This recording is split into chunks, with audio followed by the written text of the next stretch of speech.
Shalom, saudara yang diberkati di dalam nama Tuhan Yesus Kristus. Bertemu lagi dengan saya, Pendeta Novel Salagi. Firman Tuhan yang menyapa kita pada hari ini tertulis dalam Kitab Lukas, pasal yang kelima, ayat yang pertama sampai ayatnya yang ke-11. Namun ada baiknya kita bersatu dulu di dalam doa. Kita berdoa. Bapa di dalam sorga, terima kasih Tuhan buat waktu yang indah yang Kau beri bagi setiap kami. Terima kasih Tuhan buat kerinduan ini. Rindu dengaran akan firman, maka berfirmanlah Engkau Tuhan, sebab kami siap untuk menerimanya. Amin. Shalom, saudara yang diberkati dalam nama Tuhan Yesus Kristus. Seperti yang saya sebut tadi, bahwa firman Tuhan yang menyapa kita tertulis dalam kitab Lukas, pasal yang kelima, ayatnya yang pertama, sampai ayatnya yang ke-11. Begini firman Tuhan. Penjala ikan menjadi penjala manusia. Pada suatu kali Yesus berdiri di pantai Danau Genesaret, sedang orang banyak mengerumuni dia hendak mendengarkan firman Allah. Ia melihat dua perahu di tepi pantai. Nelayan-nelayannya telah turun dan sedang membasuh jalannya. Ia naik ke dalam salah satu perahu itu, yaitu perahu Simon, dan menyuruh dia supaya menolakkan perahunya sedikit jauh dari pantai. Lalu ia duduk dan mengajar orang banyak dari atas perahu. Setelah selesai berbicara, ia berkata kepada Simon, "Bertolaklah ke tempat yang dalam dan tebarkanlah jalamu untuk menangkap ikan." Simon menjawab, "Guru, telah sepanjang malam kami bekerja keras dan kami tidak menangkap apa-apa. Tetapi karena Engkau menyuruhnya, aku akan menebarkan jala juga." Dan setelah mereka melakukannya, mereka menangkap sejumlah besar ikan, sehingga jala mereka mulai koyak. Lalu mereka memberi isyarat kepada teman-temannya di perahu yang lain supaya mereka datang membantunya. Dan mereka itu datang. Lalu mereka bersama-sama mengisi kedua perahu itu dengan ikan hingga hampir tenggelam.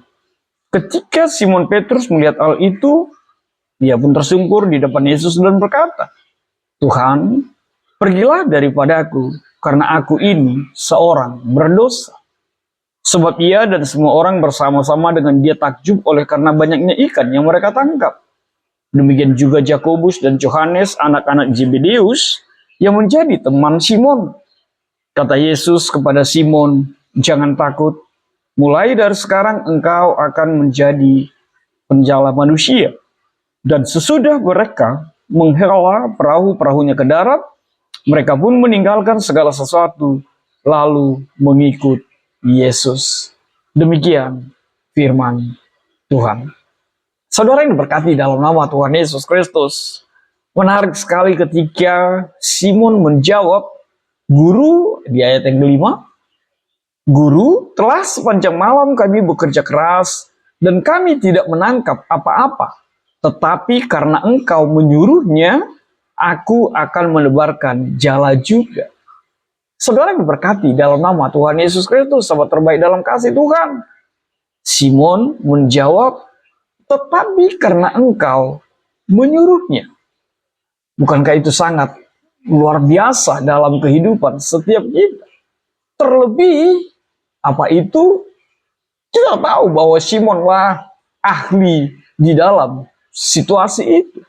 Kalau ada ilmu nelayanikologi gitu ya, jalakologi gitu ya, pancing memancing, Simonlah ahlinya.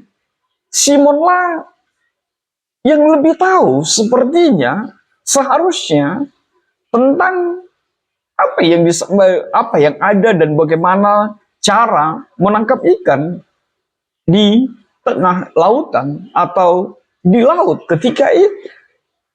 Tapi lihatlah, kita melihat bagaimana Simon mampu berkata dan mampu untuk mematikan keegoannya dengan mengatakan, "Tetapi karena Engkau menyuruhnya."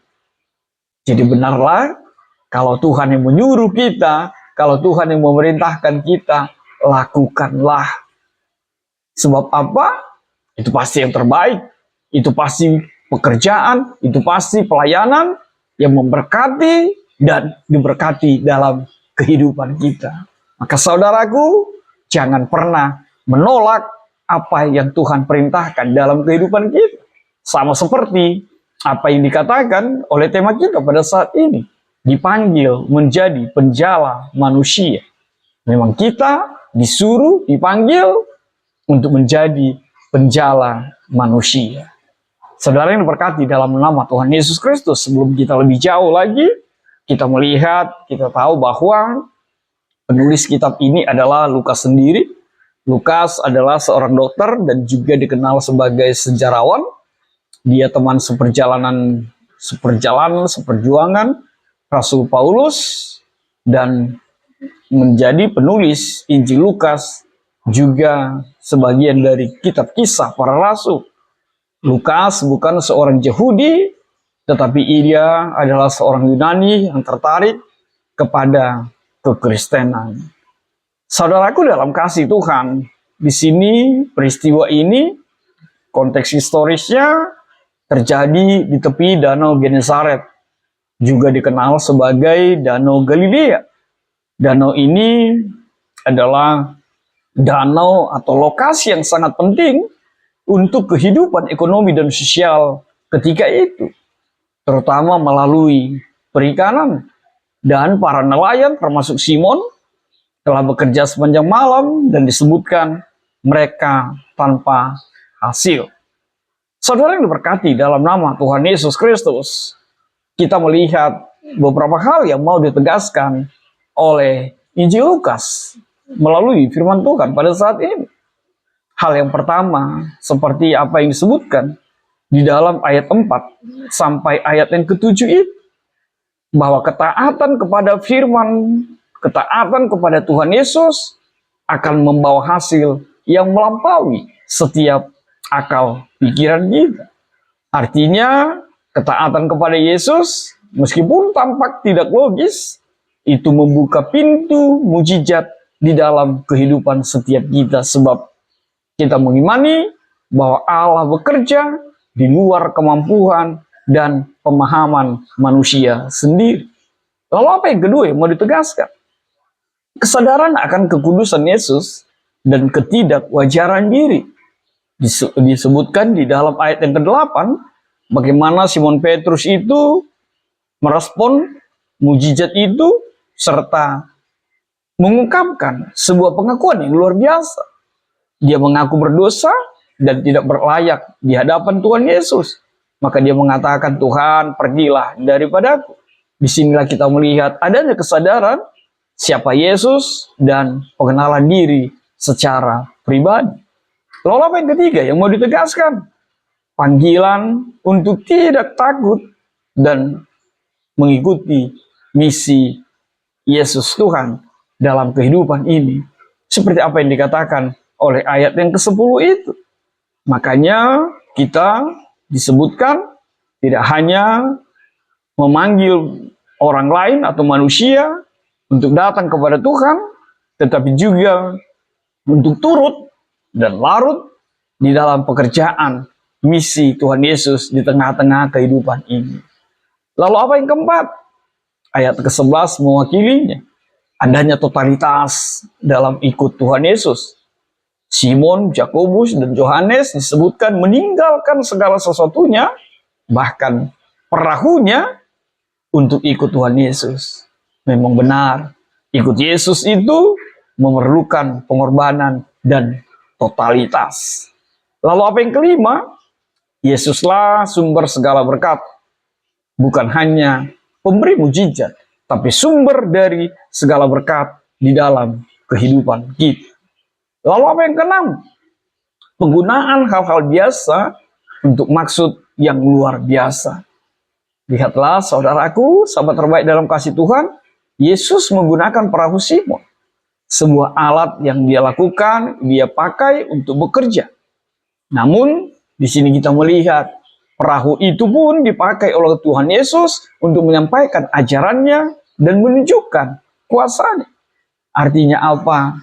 Tuhan itu memang begitu luar biasa, bahkan mau memakai apa yang sering kita pergunakan, apa yang sering kita pegang, apa yang sering menjadi bagian dari kehidupan setiap kita.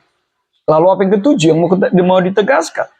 Adanya sebuah pengalihan dari pekerjaan duniawi ke pelayanan rohani. Di sini kita melihat panggilan Yesus mengarahkan agar tidak hanya menjadi penjala ikan, tapi jadilah penjala manusia. Saudaraku dalam kasih Tuhan, apa yang bisa kita petik sebagai kaitan tema, ketika tema kita mengantarkan dipanggil menjadi penjala manusia. Apa kaitan tema yang pertama? Kaitan yang pertama yang bisa kita lakukan dengan tema ini, lihatlah panggilan itu datang justru di tengah kehidupan sehari-hari setiap kita. Di tengah-tengah aktivitas setiap kita. Yang kedua, tanggapan ketaatan adalah langkah pertama untuk menjadi penjala manusia. Lihatlah apa yang dikatakan oleh Simon tadi. Sebab engkau yang menyuruhnya. Artinya apa? Adanya sebuah ketaatan, ada sebuah kesetiaan dalam diri seorang murid. Lalu apa yang ketiga? Kaitan temanya. Mujizat adalah tanda kuasa dan panggilan Tuhan Yesus. Disebutkan tangkapan ikan yang melimpah, itu adalah bagian dari kuasa Tuhan Yesus yang bekerja. Baik untuk setiap kita, juga untuk alam ini. Dan di sini kita melihat bahwa keberhasilan pelayanan setiap kita itu hanya tergantung kepada Tuhan, bukan karena hebat dan kuasa setiap kita. Lalu apa yang keempat yang menjadi kaitan temanya? Adanya kesadaran akan dosa, adanya kesadaran akan siapa kita sesungguhnya, itu akan memampukan kita menjadi penjala manusia. Lalu apa yang kelima? Panggilan untuk menjala manusia itu adalah menegaskan bahwa utamakanlah dulu kerajaan Allah, utamakanlah dulu nikmat surgawi daripada nikmat duniawi ini. Lalu apa yang keenam? Benar, ikut Yesus butuh penyerahan total. Itu yang disebutkan di dalam ayat yang ke-11 itu. Bagaimana setiap murid, bagaimana Simon, Yakobus, ketiga itu meninggalkan segala sesuatunya dan ikut Tuhan Yesus. Maka saudaraku dalam kasih Tuhan, apa yang menjadi refleksi buat kita melalui firman Tuhan pada saat ini? Refleksi yang pertama, ingatlah selalu Tuhan itu hadir dan menyapa kita di tengah-tengah keseharian kita, di tengah-tengah kesibukan, di tengah-tengah aktivitas setiap kita. Maka hati-hati ketika beraktivitas, hati-hati ketika melakukan kebiasaan, dan apapun itu lakukanlah di dalam Tuhan. Lalu apa yang kedua? Ketaatanmu, ketaatan setiap kita itu akan membuka mujizat, itu akan membuka karya Tuhan bekerja, berkarya melebihi apa yang pernah kita pikirkan dalam kehidupan setiap kita. Lalu apa yang ketiga? Kesadaran akan keberdosaan itu akan memampukan kita memberikan pengabdian yang lebih dan lebih besar lagi. Lalu apa yang keempat? Allah memanggil kita untuk misi yang lebih besar. Panggilan Tuhan Yesus kepada Simon untuk menjadi penjala manusia menunjukkan bahwa hidup ini bukan hanya bicara tentang sejengkal perut, bukan hanya bicara tentang kebutuhan duniawi, tapi lebih lagi, hidup kita adalah untuk kemuliaan Tuhan. Hidup kita adalah untuk membawa jiwa-jiwa datang dan mengenal Yesuslah sumber keselamatan itu. Lalu apa yang kelima? Serahkanlah segala sesuatu untuk ikut Tuhan Yesus. Simon, Yakobus, Yohanes menanggalkan dan meninggalkan segala sesuatu pekerjaan mereka, bahkan keluarganya. Untuk apa? Untuk ikut Tuhan Yesus. Disinilah kita melihat penyerahan totalitas itu adalah sejatinya ciri-ciri murid Tuhan. Lalu apa yang keenam? Bergantunglah selalu kepada kuasa Tuhan. Di sini kita melihat adanya mujizat, bagaimana tangkapan ikan itu melimpah. Ini adalah gambaran bahwa pelayanan yang berhasil bukan karena usaha kita, tapi karena kuasa Tuhan yang bekerja atas setiap kita. Karena kuasa Tuhan yang kita andalkan dalam kehidupan kita. Lalu apa yang tujuh? Panggilan itu bukan hanya untuk beberapa orang. Panggilan menjadi penjala manusia diberikan kepada setiap orang. Itu sebabnya Allah, Tuhan Yesus memanggil semua orang, setiap kita. Apapun latar belakangmu, apapun statusmu, tanpa terkecuali. Jadilah penjala manusia. Lalu apa yang terakhir? Ingatlah, Tuhan memberikan hasil yang lebih besar dari pernah apa yang kita bayangkan. Bahkan ketika kita minta satu, Tuhan berikan 10, bahkan lebih. Itulah karya Tuhan. Ketika Tuhan mau berkarya, ketika Tuhan mau memberikan hasil yang lebih dari setiap pelayanan, dari setiap pekerjaan kita di dalam nama Tuhan Yesus. Amin. Tuhan memberkatimu. Kita bersatu dalam doa. Bapa di dalam sorga, terima kasih Tuhan buat kebenaran firman-Mu. Biarlah kami lebih lagi diingatkan bahwa hadir kami bukan untuk dunia ini, tapi hadir kami untuk menjadi penjala-penjala manusia. Dalam kasih-Mu Tuhan Yesus kami berdoa dan ucap syukur. Amin.